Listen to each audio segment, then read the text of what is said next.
I've been gone for some time.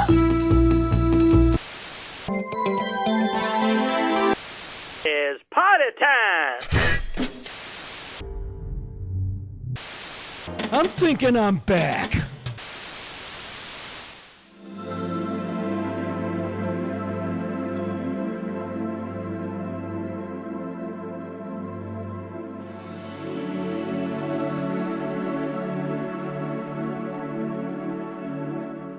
So the last time we did Carboncast was for Trip World DX, and a lot has changed since then. The team has massively expanded. We've brought on incredible talent like Randy Linden. We've brought on Seth Fulkerson, who worked on RZ. Yeah. We've had new QA come on, and we're to a point where we're doing multiple titles at a time, expanding into 32-bit platforms. A lot has changed. It's been a long, long road since we put out Shantae. We've learned a lot, we've gotten better. There are a lot of things that we did that I always wanted to improve on at the time as we moved over the years, but I think we're in a really good spot now where we're capable of doing things to the quality that we wanted to from the beginning, and that makes some of our future projects really, really exciting. The first one would be Rocket Knight Adventures Resparked. I'm a huge Konami fan, grew up with the classic Konami 16-bit games. Rocket Knight Adventures was one of the games I had on my Genesis as a kid. That was a huge dream come true. I still love looking in my display case at home and seeing that I did a Konami game. Bringing back Clock Tower with Clock Tower Rewind was really exciting. That's kind of a lost game in the US, and that's really cool. Tomba being the first PS1 game that we did. We got to do a lot of updates and stuff to that game that was really exciting. It's a cult classic game, and being able to bring that back again was really, really, really cool.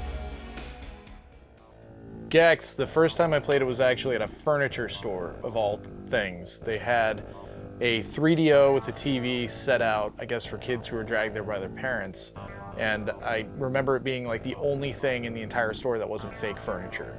They always have fake TVs, fake bowls of fruit or whatever. They had a TV with Gex, and we sat there, my brother and I, for about an hour just playing Gex while my parents looked around at furniture. I mean, the 3DO is a $600 console, so we could never dream of actually owning one of those, but Gex stuck with us. And the next time we played Gex was on the N64. Played so much of those games that it really became kind of a core experience for me.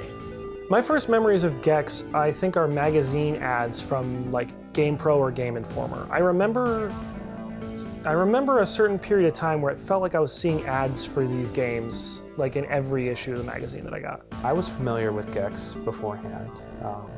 I knew that he had like an infamous sort of like reputation, and that was important to me when starting the project, was sort of to honor the legacy of that character. But yeah, I think Gex is certainly a unique character. Even now, you don't see very many platforming protagonists that are voiced by a popular comedian. I was not really aware of Gex beforehand to the extent that my peers were. I'm a little bit younger than most of the coworkers, so I mostly discovered him through things like YouTube, but I definitely did learn more after the fact from people like Joe and Seth and Audie. We have some famous YouTubers out there that have made some funny videos about Gex, and so that's kind of the introduction, and then playing the games has been kind of interesting to figure out who this character is and why he's so special. Over the years, Gex has established itself as this cult franchise of sorts thanks to a lot of YouTubers that have popularized Gex as a meme, which has brought in a lot of young players who are interested in Gex. And what I didn't really realize at the time is that most of the references in Gex are already really out of place. Like, I hadn't played Gex in about 10 years since before we started remastering them, and I had this idea in my head that Gex made 90s references. Gex doesn't make 90s references. Gex makes 60s and 70s references. So, this is where they decided to change codes. They were already kind of out of place when they came out. So it's not really crazy for new kids to be getting into these because they're just as confused as everybody else was by the references. We chose to revive Gex after all these years because Gex was this franchise that you kind of saw everywhere in the late 90s and the early 2000s. and then it just kind of disappeared. But while it was popular, it was a game that almost everybody had played. Everyone who had a PlayStation 1 played this game, rented this game, owned this game, encountered it in some way, shape, or form. And it just felt ridiculous that Gex wasn't back in some capacity, that these games had not been re-released in a collection. It just felt crazy to me. So when the opportunity came up, it was one that I had to take. We took a look at Gex 2 and 3 right off the bat. Those were the ones we were the most excited about because being 3D games, those were the ones that we wanted to be the most ambitious towards. We wanted to explore all the options that were available to us. And I think right off the bat, we just dug in really hard on those games, trying to make a bullet list of here's all our dream features, here's everything we want to do, here's the technical approaches we think we have, and let's go out there and see what's actually possible. We've done new 360-degree true analog controls in the game.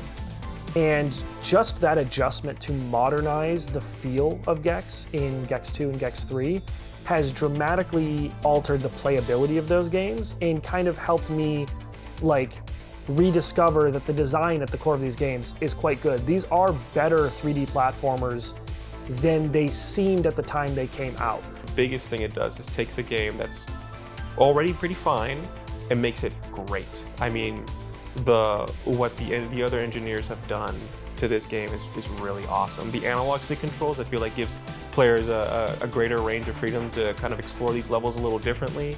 And then the better resolution, everything just runs smooth, it looks a little bit better. I think the analog control in particular is like a huge game changer. Like, I think it's a night and day difference between the original.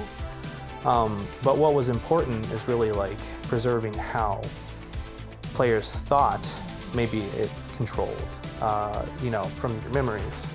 Maybe not the realities of how Gex controls in 2025, but yeah, I think Gex Enter the Gecko is especially it is extremely responsive. I think it enhances the games from top to bottom.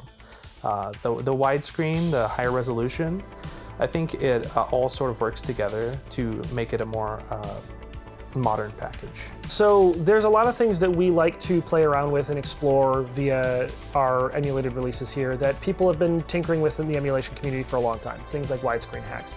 The difference here is that you're getting a far more hands-on, title-curated experience. So a lot of the issues that you would run into with a one-size-fits-all 16:9 hack on PS1, for example, you're not experiencing in our release because we put a lot of time into making sure culling issues aren't happening or performance issues are not happening. HUD elements are not being resized incorrectly. It's a lot more of an intimate approach that I think people aren't expecting right off the bat. Hopefully they notice it when they play the game. It took extensive reverse engineering and research and development to implement analog control. Like for the analog control, we had to completely rewrite the character controller, reprogram it so that it would accept analog input and kind of behave the way that you would think that it would behave. We had to change the way that the camera behaved because a widescreen hack wasn't just going to cut it. It had to be specifically reverse engineered for that purpose. So we worked with an awesome artist. His name is Jesse Augustine. We should put a little thing in here or pop his face in, and he's a really cool guy. The approach we wanted to take to the presentation of the game was a very multimedia approach. We wanted something that was very kind of covering the gambit of the trilogy. So you've got a late 90s, but also early 2000s multimedia look. It's focused around TV.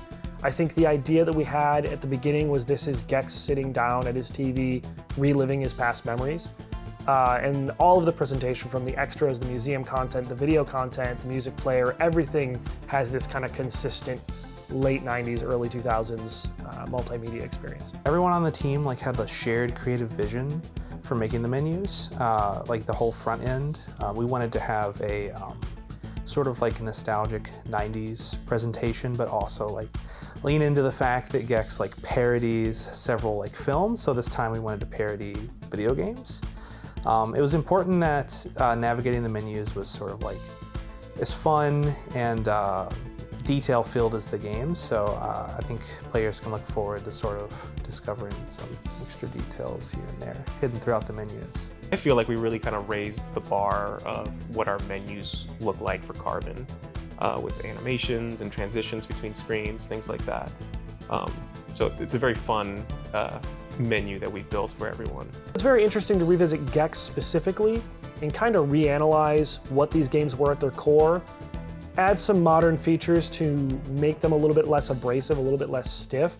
And I think it's just a really nice way to go back and revisit that era of game design, but not exclusively to the heaviest hitters that we're used to checking out. We're used to looking at your Marios and your Crash Bandicoot.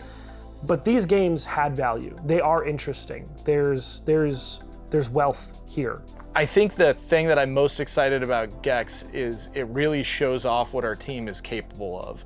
We went all out in terms of, even though these are emulated re-releases, we've added native widescreen. We've gone in and completely rewritten the character controller for Gex. So now Gex has full analog controls in Gex 2 and 3. And this seems like something that's so commonplace now that you kind of take it for granted almost, but when you go between the 8-directional movement that Gex used to have and full analog movement, it really is this night and day revelation.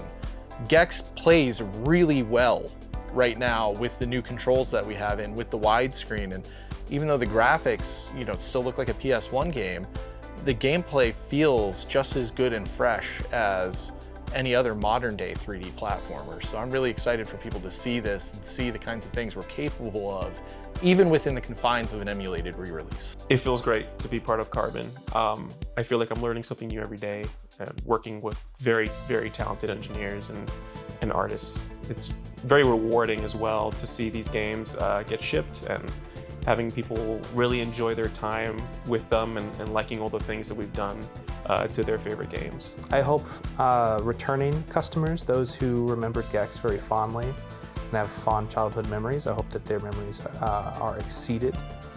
For new customers, I hope that they enjoy, a very unique platforming mascot coming back, and get to play it the best possible way they can. We're always adding new features. We're going to continue being ambitious. We're going to continue trying new things. At the end of the day, we want the products we put out to reflect the passion we have for them. And we're just going to keep doing what we can to improve and bring back a lot of either people's favorite games or maybe some new favorites that they didn't know they'd love. The clock says party time!